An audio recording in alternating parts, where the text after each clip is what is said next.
Lah ini kita tidak pernah tahu. Mulane wong ora usah sok wali. Kadang kowe salat nganti 100 rakaat.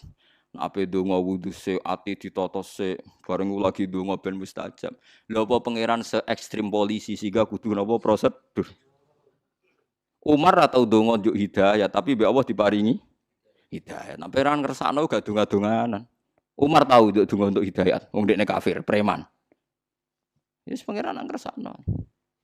Misalnya murga Umar didongakno Nabi, lah Abu Lahab didongakno Nabi, Abu Jahal lah. Wis pangeran sing ngeroh. Musa ping pindho jotos tiyang disalahno pangeran. Sing kedua niku wonten tiyang pedagang surujud dabah. Dadi napa cara sakniki pelana napa sing dienggo makai jaran napa cara mriki. Pelana nggih. Pokoke pakaiane jaran aksesoris napa? Jaran. Ya sak sepatune sak. Lha iku dadi waline pangeran mergo nak wiridan ngeten. Ya Allah, kalau engkau mau pergi dan butuh kuda, pesen teng kula. Nanti pelananya tak bikin terbaik. Nak jenengan badhe lunga tak siapno sepatune. Pokoke dene bayang. Apa nabi sab situ cangkemmu pangeran ora butuh lunga, ora butuh numpak. Dan ini cerita lagi di kitab Al-Minanul Kubra. Jawab Allah seperti sajo jotos. Dekne carane seneng aku ya ngono iku barno ra wis. Carane seneng aku ya ngono iku. Artinya dia juga tidak pernah bayangkan Tuhan naik kuda, juga tidak pernah bayangkan Tuhan kayak makhluk, tapi dia punya ungkapan bahasa seperti itu. Dan sebenarnya kita juga sering kriminal, wong-wong khusuk sering kriminal. Aku berjuang demi agama, nulungi agamanya Allah tenan. Misalnya Allah nganggo hukum matematika, ngenyak wong aku sih butuh pertolongan, padha wae kan. Umpama seneng pangeran nganggo mafhum, kriminal kabeh sing tau sedekah-sedekah. Mergo alasane jare nulungi agamanya Allah. Memangnya Allah lemah sampai butuh mbok tulungi. Memangnya Allah presiden butuh ditulungi partai napa? Politik. Sama kan Anda menghina Tuhan kan? Tapi wong muni nulungi Allah niate seneng. Ya wis ora ono mafhume. Bahasane wong seneng ora usah hisab, bahasane wong seneng ora usah dilogika. Pokoke ngene iku ungkapan seneng. Paham sih kalau maksudnya? Dadi angel nggih, mulane sampean ora usah lah ngukumi wong liya bareng ora usah. Mulane aja koyo Imam Sa'roni kan. Mana sampean ape salat qobliyah salat ae, nek ape witir ape dalail wae lakon-lakoni dhewe. Rasa apa-apa. Kiai ora tau salat qobliyah. Ilmumu sepiro? Parekem mbek pangeran iku sepiro? Ora usah ngono. Banyak ulama yang enggak salat qobliyah padahal mencintai Tuhan. Hanya inginnya masyarakat sing awam koyo bakul, tani, tukang supir, tukang kernet. Ayo misalnya supir bis dinteni penumpang terus qobliyah sik bariku duhur, bariku badia walah.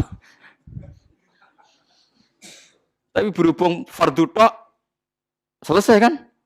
Nah, ini Pak, tak salat sik. Salat bar, mun nek salate cepet, karena itu orang gremeng, soalnya qobliyah sik. Padahal qobliyah duhur kesunatane papat lho. Badiate papat. Duhure kesunatane jamaah ijek pujian. Was.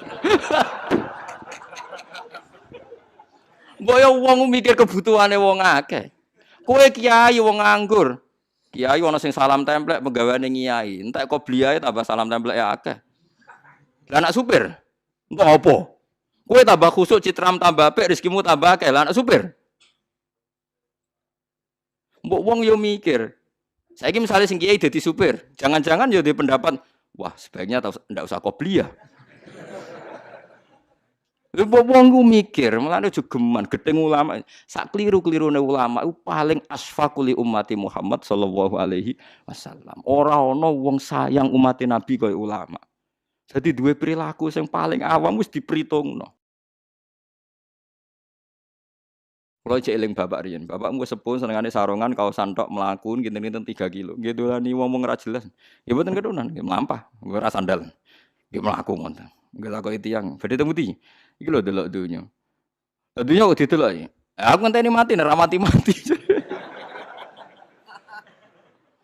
Wah, ya malaikat Israil wayang wis kepen mati kok ora mati-mati.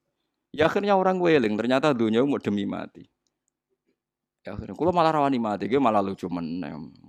Aku ngenteni mati kok malah kowe wedi mati. Wedenilah tetep mati. Jadi banyak ulama punya cara tertentu orang diingatkan mati lagi, orang diingatkan nak duit ora penting. Ngerti kok ya. Gede budi. Iki lho ngentekno dhuwit aja bingung ngono nek omah di dhuwit. Nak kula ora duit malah bingung. Wah, aku malah keliru kowe. Aku nak duit bingung. Mergo kepengin belanja. Aduh ora duwe ora kepengin popo. Senengane guyon bapak kula. Nganti badhe kabudut aja guyon. Jadi ini pengertian nggih jenengan. Jadi ning Ihya ono kitabus sima wal wujdi. Wujdi itu ada rasa kecintaan pada Tuhan. Saking cintanya itu ndak punya bahasa. Akhirnya awur-awuran, tapi ngawur sangka banget seneng. Lha iku wis ora kena hisab. Mulane kula berkali-kali di debat kiai. Ada orang punya uang 25 juta. Banyak sekarang yang tanya saya gitu. Gus, saya ini punya uang 25 juta. Kalau haji di Rembang sekarang itu sudah 2027. Teng mriki pinten? Nak daftar haji sakniki pinten? 30 nggih. Teng Rembang sekarang pinten? 27. Lah niku menurut kiai fikih kan enggak boleh umroh dulu yang sunat ngalahkan haji sing napa? Wajib. Ya nggak gedene takok kiai kon daftar kaji. Bareng takok kula niku umure pun 50 Gus. 17 ketok wis bablas. Ya. Tak takoki lha kowe kangen tenan mbek Kanjeng Nabi ki kangen tenan umroh aku sing tanggung jawab. Tapi jare kiai iki mboten angsal Gus, perkarane umroh iku sunat, kaji ku wajib. Kangen ora ana hukume, nek kangen berangkat teblok goblok.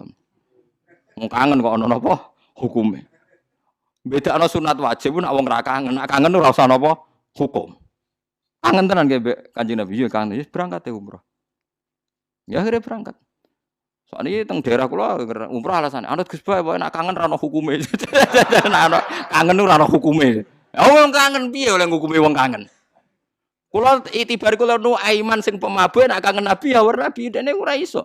Lho kathah lho tiyang saleh ngoten niku kathah. Kula derekno zaman Ki Asrori Mbah Hamid Pasuruan tiyang top-top kula ro sejarah ya ana ngomong fasik sekelilinge. Tapi kon fasik tenan ning terminal gak gelem. Banyak kan seputar ngomong saleh ku mafia-mafia. Tapi kon dadi mafia tenan. Ora gelem karena dia sangat mencintai Allah dan Rasul. Lho no eman cara kon mabuk tenan ning terminal mboten purun, Dek. Senenge sing parek-parek masjid. Ayo repot to. Kayak santri sing nakal ngoten kon ra modho ora gelem. Kon tertib ya ora gelem, tapi kon ngegeng ning terminal. Ya ora gelem.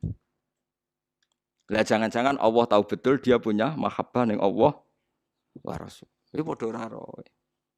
Kita sholat qobliyah badiah mergo wong nganggur. Jangan-jangan kalau kita jadi supir bis ya berkeputusan ra usah qobliyah badiah. Apalagi ulama itu periwayat sejati manjen Nabi nate dinyang. Ya Rasulullah betul engkau Nabi ya. Apa betul memang engkau mau nyuruh kita begini ya. Sholat 5 waktu ya. Tidak ada yang lain ya Rasulullah tidak. Jadi Ramadan ya, tidak ada yang lain tidak. Itu kan masyhur hadis ini. Dinyang pokoknya sak pas-pasi. Salat 5 waktu. Hal alayya ghairuhunna qala la. Ramadan hal alayya ghairu qala la. Terus terakhir wong Bedui muni fa wawah. Dek ini sumpah wawah la azidu ala dzalik wala angkus. Demi Tuhan, kula akeh ngakoni syariate jenengan pas ora luweh ora kurang. Jadi pas misalnya dhuwur tok asar. Tok. Fa wawah la azidu ala dzalik wala angkus. Tapi Nabi jawab apa? Aflaha. Intah apa aflaha in sadaqah dakhalal jannah. Wong iku ahli swarga. Kok nglakoni syariat itu sing pas-pas wae. Dan ini penting. Jadi kita harus sepakat qobliyah ba'diyah itu sunat. Kita sepakat. Saya pun sering qobliyah ba'diyah, mungkin tidak sesering sampean tapi ya pernah. Tapi ini jangan jadi gerakan massal karena kita umatnya Nabi sing satpam pirang-pirang sing supir pirang-pirang sing ya semacam-macam. Mana jogeman ke anut wong abid sing bodho iku ngrusak iku. Salat kok berlebihan kok wiridane jek suwi, wacane kudu sakmene. Malah kadang ana mari carane gedhek ngene. Waduh, kok kabeh kok ana carane. Ndak usah berlebihan begitu biasa mawon. Kok kita ora tau roh piye carane mencintaine umat ning Kanjeng Nabi Muhammad sallallahu alaihi wasallam. Mulane masyhur teng Twitter niku masyhur. Dan ini bisa dikonfirmasi tapi masyhur. Cerita ini saya tidak bilang sahih tapi masyhur. Sayyid Muhammad itu pernah mukasafah di makam Rasulullah. Ketika ada satu kelompok saf awal, Sayyid Muhammad tanya, "Man hum ya Rasulullah?" Qal hum ashabi. Saf kedua masih hum ashabi. Tapi wa mi warohi aswidatun azimah. Ada kelompok yang lebih besar banyak sekali. Terus Said Muhammad tanya, "Man hum ya Rasulullah?" Hum al-Indonesian. Itu orang-orang Indonesia mencintai saya. Ketika beliau sadar sampai beliau bilang saya mencintai Indonesia. Ternyata apa? Maulid di Indonesia itu yang bertato saja muludan. Itu udah ada di negara lain. Sing ora salat pun muludan. Berarti belum ada orang mencintai Nabi kayak orang apa? Indonesia. Sampai kiai pertama yang nerima cerita itu bareng ngecek, waduh, sing tatonan ae muludan. Ya kita tidak pernah tahu cara mereka mencintai Nabi. Tapi saya pastikan di kitab-kitab itu ada riwayat Nuaiman itu pemabuk. Tapi dia ini mau mabuk yang terminal, mabuk ngarepe Nabi. Ya ditakzir be Nabi. Nah, itu kita tidak pernah tahu. Kowe kan gak ditakdir ngono lho, kowe aja mikir awam dhewe kowe ora ditakdir dadi wong iku. Lah makanya ya soal munafik ning zaman Nabi iku munafik bodoni wong sing jelas bener. Sementara wong sing bodoni kita iku bodoni wong sing ora jelas. Misalnya kita jadi kiai untuk duit proposal, untuk duit salam template, kan ya ora jelas niate sing ngekek iku piye.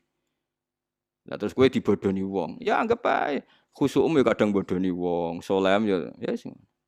Mulane Ki Hamid Pasuruan tau nangis ngendikan ngeten. Sowan teng Mbah Khalil niku pengasuh Pondok Sidogiri. Itu walhasil Mbah Hamid itu sowan Mbah Khalil, kula niku soleh-soleh kula piyambak kok ujug-ujug dadi pangeran. Jadi kamane kan Mbah Hamid itu orangnya soleh, khusyuk. Beliau soleh, alim, istiqomah jamaah, istiqomah sholat qobliyah badiah. Tapi setelah terkenal khusyuk karena ya orang sowan, terus ngasih uang, ngasih macam-macam. Beliau sebagai orang ulama betul, ulama benar itu kan kecewa. Kecewanya kok khusyukku jadi duit. Karena Mbah Hamid raruhin, cara kita orang nggak benar kan, wah ini bagus lah kan gitu. Tapi beliau itu nangis. Nangis sowan Mbah Khalil. Mbah Khalil itu masih mbah-mbahnya istri saya. Mbah Hamid itu ya mbah saya karena misanannya mbah saya. Nggak, saya cerita ini supaya sampean tahu bahwa saya pantas dapat cerita ini. Karena Ki Hamid itu misanannya mbah saya, kan orang Lasem. Dalam sing disewani itu mbah-mbahnya istri saya, Mbah Khalil. Jawab ya iku urusanmu jan. Jawab Mbah Khalil iku urusanmu. Makanya ndak ada ulama kecuali dua sikap sinis sama umat supaya njagani ndak semua kesolehan itu gak dadi duwe.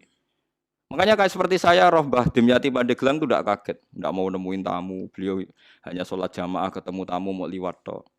Banyak ulama yang sinis itu jangan kira sinis malah buat dalili fal yukrim dhaifahu, ilmumu saya amatir.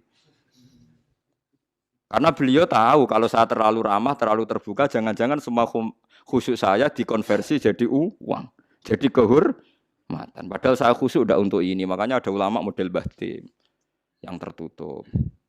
Nah, malah nak teng Bangilan jenenge Misbah nak ana tamu jek ning lawang takok. Ana apa kok rene? Nyuwun barokah jenengan. Wis tak barokah nak gak ganggu aku. Mulai. Iya, jajal.